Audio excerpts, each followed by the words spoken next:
바이든 당선인은 통합, 치유, 존경 이 세 개의 키워드로 승리 메시지를 냈습니다. 잠시 후에 그 승리 선언 연설 직접 들어보시겠고요. 그 전에 자 미국의 대선 결과 어떻게 났는지 아직도 개표 중인 데가 있는지 그 결과 자 어떤 주의 결과가 주요했는지 그리고 바이든이 현재 몇 명의 선거인단을 확보해서 승리를 거머쥐게 됐는지 제가 친절하게 직접 짚어드리겠습니다. 함께 보시죠.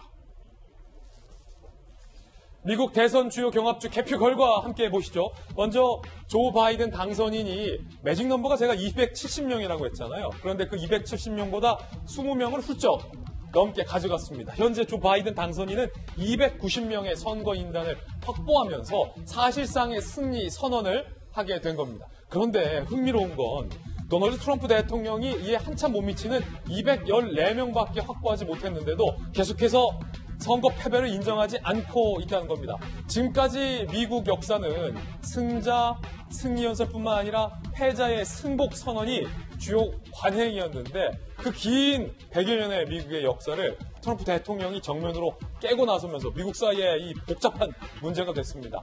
자, 그렇다면 이 바이든 당선인이 어느 주에서 승리해서 270명을 훌쩍 넘겨서 290명까지 달성하게 됐을까? 함께 보시죠. 자, 펜실베니아였습니다.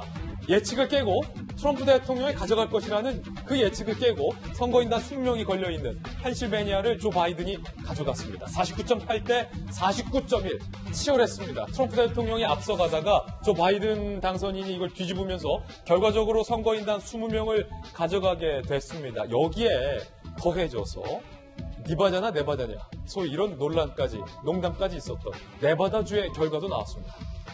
결국 이 네바다는 조 바이든 당선인의 몫이었습니다. 선거인단 6명, 앞서 20명과 도합 26명을 바이든 당선인이 가져가면서 50.1대 47.7로 네바다를 바이든 당선인이 크게 가져갔습니다.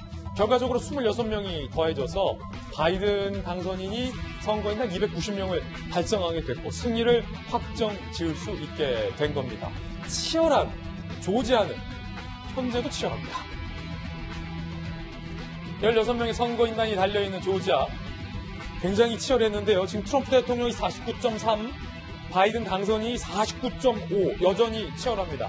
그런데 여기서 이변이 일어난다 하더라도 즉 트럼프 대통령이 막판에 거의 그럴 리는 없습니다만 이걸 가져간다 하더라도 270명 당선되기는 무리수입니다. 그렇기 때문에 트럼프 대통령은 완전히 이번 선거에서 패배를 한 것이고 바이든 당선인이 이번 대선에서 완벽하게 승리를 거머쥐게 된 겁니다. 신범철 박사님. 잠시 후에 오늘 저희 돌직구쇼에서 계속 이야기 나눠보겠습니다만 그럼에도 불구하고 패배를 인정하지 않는 트럼프 대통령의 행동이 놀라운데 자 지금 제가 간략하게 우리 시청자분들에게 설명을 해드렸습니다만 이번 대선 결과는 완벽한 트럼프 대통령의 패배, 완벽한 바이든 당선인의 승리 맞죠? 예, 결과적으로는 그렇게 나왔습니다. 하지만 표차가 이야기하는 것처럼 완벽한 패배일까 그 부분은 다시 한번 우리가 들여다볼 부분이 있다고 보고요. 결국 미국이 크게 나뉘어 있다. 그리고 민주공화 양측이 모두 결집되어 있다. 그 표차가 아주 근소하지만 미국의 독특한 선거 시스템으로 인해서 바이든 대통령이 이겼다 이렇게 평가합니다. 그렇군요. 결과적으로 펜실베니아를 트럼프 대통령이 못 가져간 것이 바이든 당선인에게 굉장히 주요했겠군요.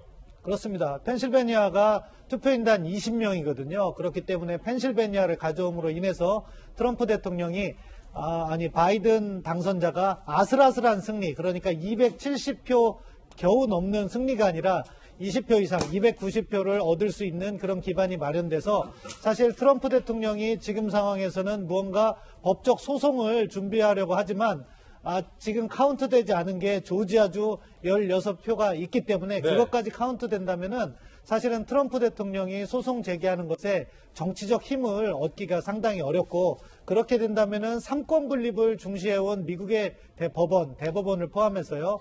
트럼프 대통령의 손을 들어줄 가능성은 거의 없다. 따라서 바이든 당선인이 내년 1월 20일 날 미국의 46대 대통령으로 취임할 가능성이 매우 높다. 이렇게 봅니다. 그렇군요. 각 주에서는 정말로 아슬아슬 치열하게 어찌 보면 절반의 승리를 바이든이 가져갔지만 미국의 선거제도 특성상 많은 주를 바이든 당선인이 가져가면서 사실상 트럼프 대통령으로는 뒤집을 수 없는 결과가 됐다라는 정말로 분석이었는데 일단은 잠시 후에 트럼프 대통령의 주장과 불복 이유에 대해서 분석해 보겠고요. 상세하게.